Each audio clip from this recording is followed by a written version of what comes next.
Hello friends, welcome to my channel. आज हम सुनेंगे बृहस्पतिवार की व्रत कथा। देव गुरु बृहस्पति को बुद्धि और शिक्षा का कारक माना जाता है।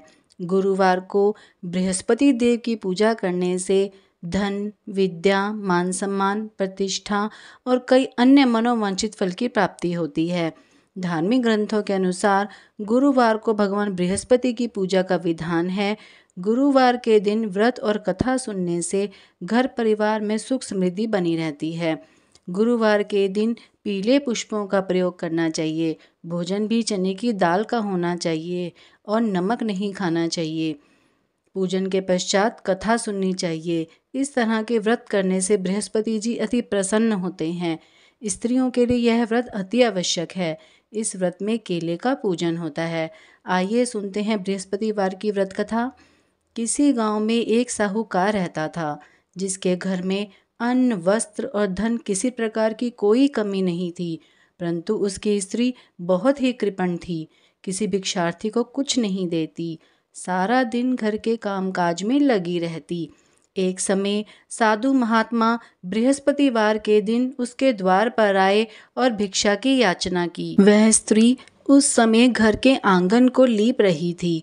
इस कारण साधु महाराज से कहने लगी कि महाराज, इस समय तो मैं घर लीप रही हूँ, आपको कुछ नहीं दे सकती, फिर किसी समय आना।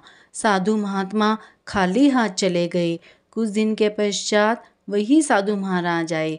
उसी तरह से भिक्षा मांगी। साहूकारनी उस समय लड़के को खाना खिला रही थी। कहने लगी, महाराज, मैं क्या करूं, मेरे पास आज भी समय नहीं है, इसलिए मैं आपको भिक्षा नहीं दे सकती। तीसरी बार महात्मा आए तो उसने उसी तरह से उन्हें टालना चाहा, परंतु महात्मा जी कहने लगे, यदि तुम्हारे पास समय ही समय हो जाए तो तुम मुझको भिक्षा दोगी? साहूकारनी कहने लगी कि हाँ महाराज, यदि ऐसा हो जाए तो आपकी बड़ी कृपा होगी।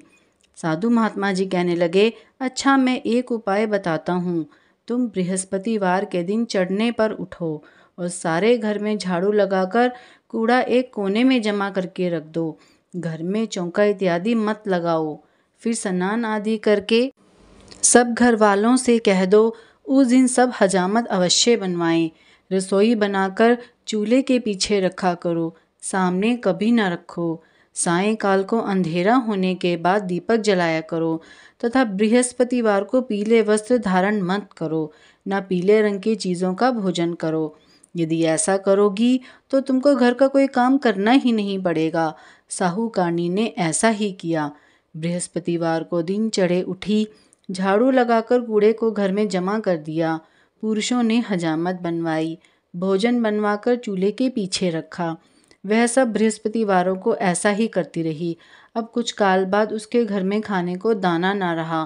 थोड़े दिनों में महात्मा फिर आए और भिक्षा मांगी, परंतु सेठानी ने कहा, महाराज, मेरे घर में सब कुछ था, तब भी मैं आपको कुछ नहीं देती थी। अब पूरा पूरा समय है, तब भी मैं कुछ नहीं दे रही हूँ। तुम क्या चाहती हो वह कहो। तब सेठानी ने हाथ जोड़कर प्रार्थना की कि महाराज, अब कोई ऐसा उपाय करिए कि सब कुछ पहले जैसा हो जाए। तब महात्मा जी ने कहा, बृहस्पतिवार को प्रातःकाल उठकर स्नान आदि से निवृत्त होकर घर को गाय के गोबर से लीपो तथा घर के पुरुष हजामत ना बनवाएं। भूखों को अन्न जल देती रहा करो। ठीक सायंकाल दीपक जलाओ। यदि ऐसा करोगी तो तुम्हारी सब मनोकामनाएं भगवान बृहस्पति जी की कृपा से पूर्ण होंगी।